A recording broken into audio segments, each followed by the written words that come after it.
Oh, kia ora koutou katoa. No mai haere mai ki te manatū holder. Welcome back to the Ministry of Health. Thank you for coming up the road to the stand-up today.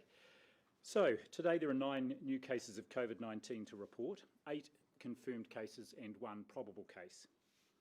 One of the confirmed cases is an imported case who was picked up in a managed isolation facility, the 4 Points by Sheraton in Auckland, at routine testing around day 12 of her stay. The person who tested positive is a woman in her 30s, and we don't have information on where she has travelled from and through to get to New Zealand, but we will make that available as soon as possible. It may well be in time for the statement that goes out later.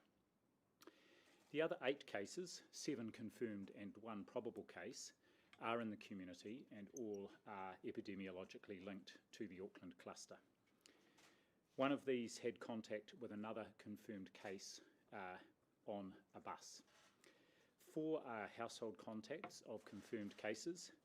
1 has had contact with a confirmed case at a church, and 2 are workplace contacts. And one of these is the probable case, and just a reminder, a probable case is someone who has a strong epidemiological link, symptoms that are consistent with COVID-19, but a negative test. And usually in those instances we will be retesting these people.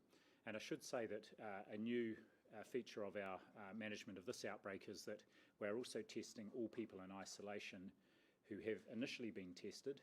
They're also being retested at day 12, just to identify if there are any late asymptomatic infections there, because obviously that has an important bearing on then the period of isolation people are in and or their family members. So these additional cases today bring our total number of confirmed cases to 1,332, and we will report that through to the World Health Organization. Our total number of probable cases is 351, and our combined total of confirmed and probable cases is 1,683. There are 123 active cases at the moment, and 19 of these are imported cases that are in managed isolation facilities. By this morning, our contact tracing team, working with Auckland Regional Public Health, had 2,300 close contacts of the cases we have identified in the community, and 2,249 of those had been contacted and were self-isolating at the time of the reporting at 10 o'clock, and the rest are being contacted. There are 151 people linked to the Auckland cluster that have moved into the Auckland quarantine facility. This includes 82 people who are positive cases and their whānau members. Today we have 10 people in hospital with COVID-19 infection. 3 are in Auckland City Hospital, 4 are in Middlemore, 2 people are in the North Shore Hospital, and 1 person is in Waikato Hospital. The new person in Auckland City Hospital is linked to the community cluster and was transferred there from the quarantine facility late on Sunday. 8 of those in hospital are on a ward and 2 are in intensive care at Middlemore Hospital. As I've said before, our hospitals continue to manage patients with COVID-19 using appropriate infection prevention and control protocols to ensure that those facilities remain safe for both staff and, of course, other patients to use and for visitors. Yesterday, our laboratories completed 4,589 tests, a low number which we do see on a Sunday, and this brings the total number of tests completed to date to 697,070. And in the last 7 days, our labs have processed almost 100,000 tests for COVID-19. I'd like to sincerely again thank not just those carrying out the testing, the swabbing in the community, our excellent laboratory staff, but also all New Zealanders who have come forward to be tested as part of our efforts to find every case we have in the community. And just a reminder, people with symptoms that are consistent with COVID-19 should seek advice from their GP or Healthline about getting a test. And on to the New Zealand COVID Tracer app. There are now more than 1.77 million people who have registered to use the app, representing around 43% of the adult population that is over age 15.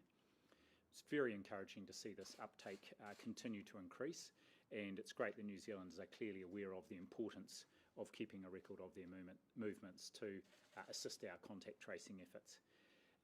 And the recent cases have shown us that the ability to be able to rapidly trace and contact and isolate people who may have been in contact with infected people is key to us stamping out any outbreaks like this that do occur. It's been well over 1 million scans every day in the past 7 days using the app. There are now 313,119 QR codes that have been created, and the number of QR codes being generated each day is starting to tail off over the last 3 days, indicating that it seems almost every New Zealand business or other premise that is required to have a code now has one in place. I'm open to questions. One Auckland family with the child labelled as a close contact of a positive case at Southern Cross School in Mangere have been waiting 9 days for results. What could cause a delay like this, and is this acceptable enough? 9 days is too long if they haven't indeed been waiting that long for a result. Just to reiterate, any positive results are actually notified automatically from the laboratory to our EpiServe database, which we have access to, as do the Public Health Unit, as does ESR. So those are followed up immediately. But still 9 days is too long for someone to be receiving what will almost certainly will be a negative result. And I can follow that specific case up. You brought it to our attention. Mm-hmm. Those 2 new cases over the weekend that were under investigation, could you just give us an update, please, on those 2? Yes, we had one who's a gentleman who presented at the North Shore Hospital ED overnight on Friday, and that case is still under investigation. That is going to be genomically sequenced today at ESR, so the sample is there. We haven't yet been able to find an epidemiological link with the current outbreak, and so the what they call whole genome sequencing will be helpful in this regard. Of course, that will help us rule in or out whether this case is part of the current outbreak, but we're very keen, of course, in all these cases to establish the epidemiological link, because that helps us identify whether there may be others out there who could be as yet undetected. The other case is an interesting one. This is someone who was detected through follow-up because he was tested. His brother had travelled to Hobbiton and was tested because there was some follow-up of people who had been there. This person is asymptomatic, and all the indications are that this could be an old case. This is someone who arrived in the country in June and didn't return a positive test during their stay in managed isolation and quarantine. And so we're doing further work on that person's case, including also doing, if possible, whole genome sequencing to see whether it's linked to this current outbreak or is potentially a different genome sequence that could help shed light as well onto the current situation. When you say old case, how far back could that person have had the virus, you know? Well, it could have been even before they came to New Zealand. So we have had, over the last couple of months, a couple of cases where actually someone has returned a positive test who we knew had been infected, in one case more than 100 days ago. So there are still these viral fragments around. So the person may have been infected prior to coming to New Zealand, and the test at that point during managed isolation, day 3 and day 12 test didn't pick it up, but it's being picked up now. Or it could have been that the person went right through and the infection wasn't picked up, even though they did have an active infection there. That's less likely. With the bus trips and the sort of possible spread in that direction, I mean, how confident are you that you've that the perimeter of this cluster has been obtained at this point? Well, one of the things that is encouraging is that the vast majority of the cases we can quite instantly link to existing cases, so they are known close contacts. But certainly these other cases, including the one on the bus that we're still getting, and there are now 2 linked to that, two linked to the bus, do give us pause for thought, as indeed does the case that presented at North Shore Hospital. So we have, right since the start, had cases where initially we couldn't epidemiologically link them. And in fact, one of our very earliest cases, who was the GP, we have now, through the genome sequencing, linked to the outbreak, but still haven't epidemiologically been able to link that. So it's important that we are confident we've got that sort of perimeter identified. So there will be ongoing high rates of testing this week, in particular in that Pacific community in South and West Auckland. Do you have any sort of rigid measure for how much of a perimeter needs to be, I mean, it's obviously hard to assess, but do you have any sort of rigid measure of that? Well, not so much a rigid measure, but what we will be looking for, and what we are looking for, is to ideally not see cases popping up that we haven't already identified through our contact tracing. So they're already known close contacts or casual contacts of extant cases. So that gives us an idea of how. So it's not so much a geographical perimeter, it's more knowing where all the new cases are coming from. And this was the same when we came down out of the alert levels 4 and 3 and 2. We got to this, in the last outbreak, we got to this point where all new cases were, in a sense, not unexpected. They were linked to existing clusters or existing cases. Can you help? In terms of, the testing wait times, some of the positive cases, obviously, they contacted immediately. Can you just sort of shine some light on, are you concerned that this gives a false sense of hope to people, potentially if they're waiting 4 or 5 days for a test, they're not contacted immediately, could they still test positive? It would be unlikely, and 2 comments to make here. First of all our cases, or people who are being tested, for example, if they're close contacts, are all in isolation, and they wait in isolation. Now, it would be very unusual, and especially because if the test is on someone who is a close contact, who has got a higher risk of being a positive case, those tests are prioritised, as opposed to those which are just in the general population where there's no known link. So that's the first comment I would make here. Second comment I would make is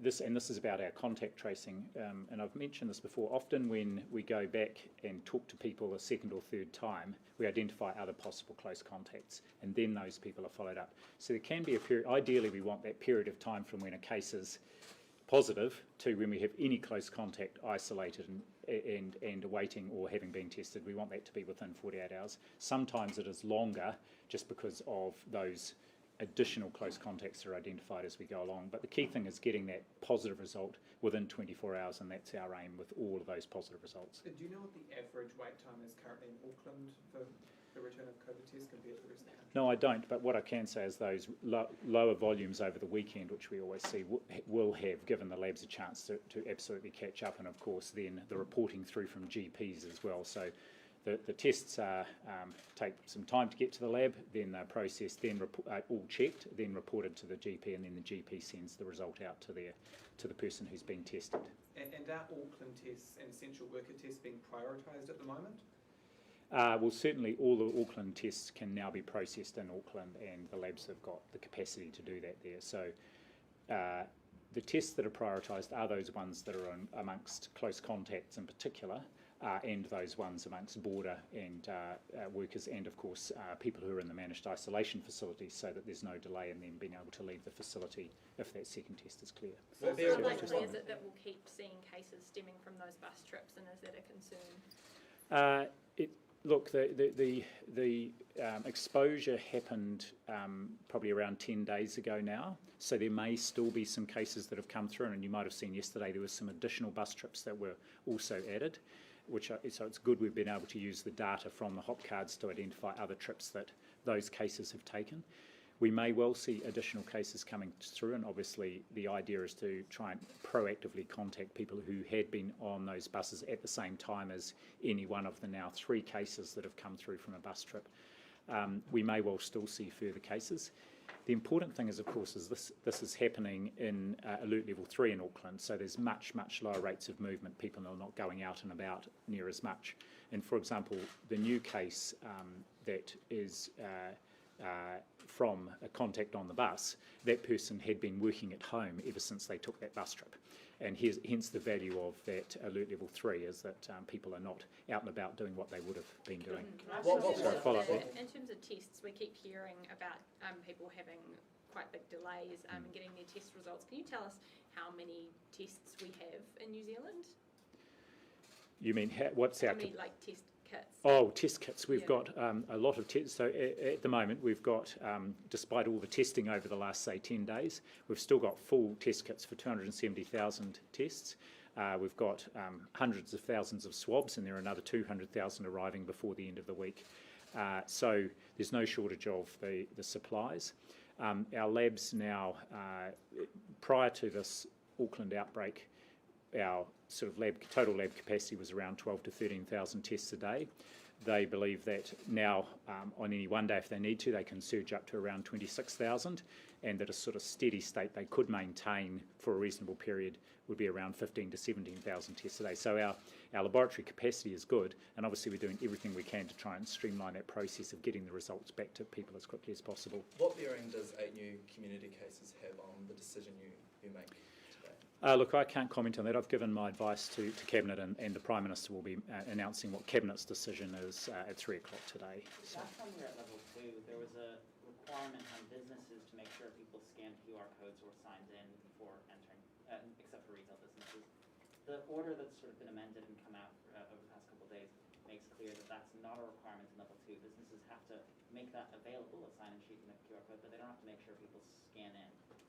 Why that change, and does that mean we're in a weaker level 2 than we were last time? I think we're in a much stronger level 2 because we've clearly got a much greater number of QR posters out there, QR code posters out there.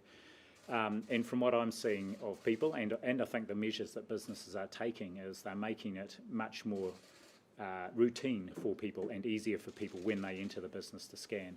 And of course it's a learned behaviour, and we're seeing that by the number of scans. People are just taking that on board as something that you do as you go into a premise. So I think we're in a much better position. I think the obligation on businesses to display the QR code is the fundamental thing here. Then it makes it easy for people to scan.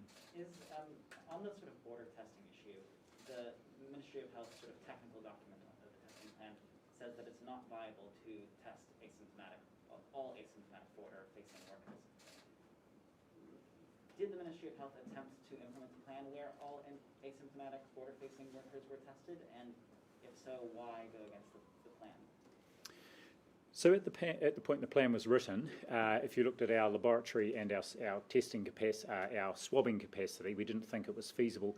So the point that was being trying to make was to start with prioritising the groups who were potentially at higher risk of being exposed. So those who were interacting with people coming across the border, in the case of an airport, or potentially exposed to crew in the case of maritime ports. We have seen over the last week and a half, though, that if we stop other activities and surge up that swabbing workforce and the labs, that we can test all of those people. And now we're in the process of finalising the plan for what that ongoing, routine, regular testing might look like.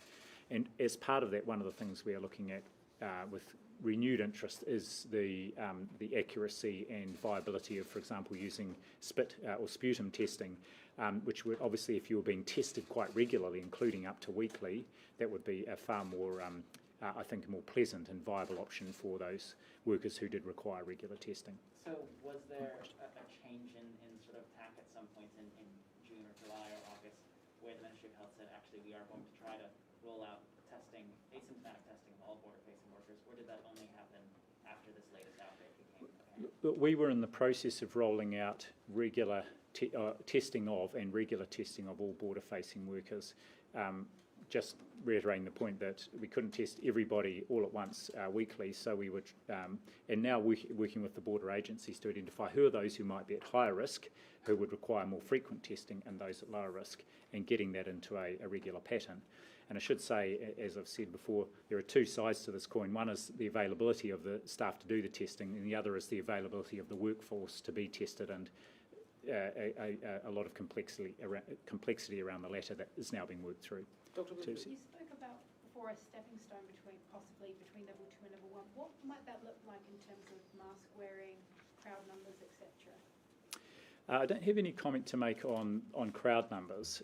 I guess my comment there was more aimed at thinking about the sorts of behaviours we have reminded ourselves we need to do in Alert Level 2 and certainly in Alert Level 3, and making those routine even when we're in Alert Level 1. The use of the QR code, scanning of the QR code to keep a track of where we've been is a very good example. Much more attention to hand hygiene, physical distancing in certain places, but no work's been done on potentially changing size of mass gatherings and so on, because that's Alert Level 1 is designed to allow us to be confident that we actually don't have the virus circulating in the community. We don't have community outbreaks that are continuing, so that we can be in that sort of much looser arrangement, but just making sure we're doing everything we can to help head off, and or if we do get a case again, we can get on top of it very quickly. What about mask wearing though? Should people be wearing masks at level 1, for example? Well, I think look for some further announcements from the Prime Minister on that. I think one of the things that will help us get used to using masks in alert level 2 and 3 when we know it's really important if there are outbreaks in the community is just kind of getting used to wearing them in alert level 1. Now, that doesn't mean they need to be worn by everybody everywhere in alert level 1, but just, I guess, that opportunity to normalise their use. There have been some good suggestions put forward in this regard. I think Mask Monday, where we just all mask up for a day, might be a good idea. Maybe not every Monday, but anyway. Do you have the breakdown of how many tests were processed from MIQ yesterday for the 4,000? And do you have? No, I don't have that with me, but we can put that in the media statement. Because yesterday's tests processed were the lowest since before the outbreak. Is that a concern to you? It's not of concern. Actually, I commented to the person who reports this. It's a number that would have delighted us all 2 weeks ago. So how much has changed? It just does reflect that there had been this huge surge of testing early on in the outbreak, and interestingly, I think people tend to not go to be tested on the weekends. Maybe they're enjoying time with their family more. So I'm sure we will still, in fact, we know and we have a plan to get that testing up again over this next week, just to ensure we're helping to define the extent of this outbreak, particularly in Auckland. Any final questions? Yeah, you've talked about the benefit of level 3 in stopping the spread. How crucial is level 3 while we still identify the perimeter of the cluster and identified cases? Well, it's certainly been of value to date, and the Prime Minister will have more to say about what happens next at 3 o'clock. Do you think mask use does need to be made mandatory? Because it does seem to be one of those things that people just aren't going to do if they're not actually kind of made to do it or required to. Yeah, it's a very active discussion, and again, I think the Prime Minister will have some specific comments on this at 3 o'clock, actually. Just a few questions from a reporter in Auckland about the St Luke's worker and the bus journey. It appears the worker was identified on August 19, which is a Wednesday, yet it wasn't until the afternoon of Friday the 21st that health officials contacted Auckland Transport regarding the bus journeys. We're wondering why there was a delay there, and would this information have not emerged during the first interview on the Wednesday? It's a very good question, and just to explain, of course, what we're asking people to do is recall a full 14 days, and that first interview happens. The purpose of that first interview is to try and identify all close contacts and make sure those people are then immediately contacted, isolated, and tested. And then it's often either at that interview or a subsequent one where the person's detailed movements over the preceding 14 days are put together. And remembering that the bus trip would have been one of a whole range of possible situations and exposures that the Public Health Unit would have been looking at. And then, interestingly, when this bus trip was identified, it was by putting that together with the description of a similar bus trip by a case that had already been established. And in particular, there was a long delay in this bus trip, which meant it was a 2.5-hour bus trip, whereas normally it would have been much shorter. And it was that the Public Health Unit put 2 and 2 together and then sought further information from Auckland Transport. So I guess my view is actually it was quite rapid detective work, and the fact that they then were able to get that information from Auckland Transport to help with contacting other potential contacts. And as we've seen, that's already uncovered one further case. So there was no AT hop card used here? Because apparently with the use of the card, it would be fairly immediately understood what trips had been taken. Yes, and that was what, by Friday, they were working with Auckland Transport to get the hop card information. So they didn't have that immediately? They didn't have it immediately, obviously. That's not something that the Public Health Unit would have direct access to. They need to talk with whoever it is that, in this case, Auckland Transport, to get the hop card information. One more bit more speculative question.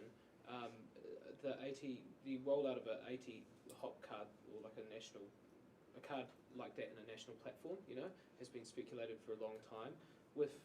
Now we're in the Covid era, would a card like that be useful, across the country, so that there's a common database of the public transport people have taken, Well, it could be, but remembering that public transport is just one of the many settings that would be being investigated as part of follow-up and contact tracing. So, there is a range of information sources people can use. They can look through their bank's transactions to look and see where they were at different times quite accurately. There's obviously information from clocking in and out of work, especially using security cards, and even from different settings in workplaces. Lifts has been quite helpful in terms of us trying to get to the bottom of this worker in the MIF facility. So it could be helpful, but I dare say it's a bit beyond my area of expertise to speculate on a national public transport card. Final couple of questions. Just based on the data, the trends, the case numbers we've seen, do you feel comfortable for Auckland to move out of level 3? So I've given my advice to Cabinet, and that has, I know, helped to inform their decision, and that's they have met, and the PM will be announcing that at 3. Are you happy with how Aucklanders have complied with level 3 so far? Well, I haven't been in Auckland, but what I have seen is some survey work that was done by our All of Government group, and I saw that over the weekend. It showed, first of all, high level of support for the measures being put in place, but also a high level of understanding among Aucklanders and people outside of Auckland about what the expectations were, and a high degree of willingness to sort of cooperate with what those expectations were. So, of course, it's never perfect, but I think if you look at the movement data as well in Auckland, there's been a really good response from Aucklanders, and you can see that as well around the testing. Tens of thousands of tests done in Auckland, which has really helped us get a handle on this outbreak. Just off the back of that, Two there more. were reports over the weekend, there were people, crowding parks, skate parks. Are you worried at all about potential lockdown fatigue going forward if there is going to be continued high alert levels? Well, I think this is an issue, isn't it, about people's willingness to, especially if it's repeatedly go into a lockdown situation. We saw high levels of engagement and willingness to do so earlier in the year, especially when it was the whole country. Again, I think the data suggests that there's still a high level of engagement and willingness this time, but it will be an issue if it continues for a long time, or if we have to keep doing it. So saying, as I said, the value of an alert level 3 situation in Auckland has been immense over this last couple of weeks to help us contain any further spread from this outbreak.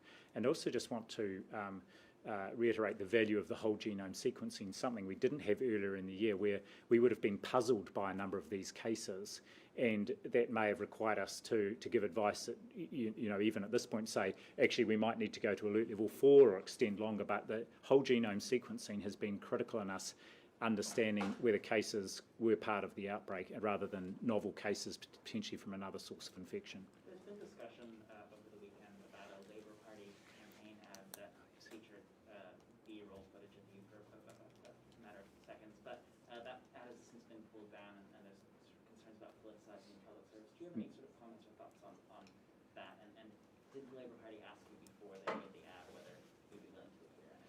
Yeah, so actually, well, I'll just say, because I found out about it once it was up, but what did happen was the Prime Minister and Minister wanted to come and visit the Ministry, to visit our incident management team and our contact tracing team, and to be shown the national contact tracing solution. And we facilitated that visit, and there were a number of photos taken and some footage taken throughout that, and I myself took a number of photos for staff members who were thrilled to see the Prime Minister and have the opportunity to explain to her. But I don't have any further comment on the story that arose over the weekend, except that, as you've said, the ad went up, it was commented on, and it's now gone down, all the footage has come down. So that's all I want to say there. And on the notion of sort of lockdown fatigue, there's been a conception that New Zealand's COVID-19 strategy involves us locking down whenever there is a case of COVID-19 outside of MIQ. Is that the case, or should we be able to deal with small outbreaks at level 2 or even lower? Yeah, we should. I think you're right. And this was our first case outside of MOQ, and it sort of popped up just through community testing, which is why we need that surveillance testing happening. In this instance, we have needed to move Auckland to alert level 3. I think now that we've got that, or we know our testing can ramp up quickly, we know our contact tracing is effective, we've got much wider use of the NZ COVID Tracer app. There is a range of other measures being put in place. The aim would be from here, I should more accurately say, when we do get another case, because again, it's likely to happen again, we should be able to manage it within an alert level 1 or 2 setting, and that is exactly the aim. So yes, we're still on an elimination strategy path, which just means when we do get cases, we want to quickly stamp out any new outbreaks, and the aim would be to be able to do that at no higher than an alert level 2 setting. And how do you make sure that surveillance testing is ongoing? I mean, in mid-July we had days where there were only 8 community tests across 5 million people. Yeah, that was a challenge, and I think we've reflected on the fact that there was a number of behaviours, including testing, which as New Zealanders we felt, well, we don't really need to do that, we've got rid of this thing. We all now know that's not the situation. We can and are likely to get further cases in the community, and so we need to make sure we are maintaining that high level of testing, or reasonable level of testing in the community, to make sure that if there are cases out there, as we did in this situation, we identify them early and are able to stamp out any outbreaks. Thanks very much. Just quickly following on that, did the issue of compliance come into play in your advice today? No, it didn't. No, we were giving our public health advice based on the pattern of the current epidemic and key public health criteria. Thanks very much.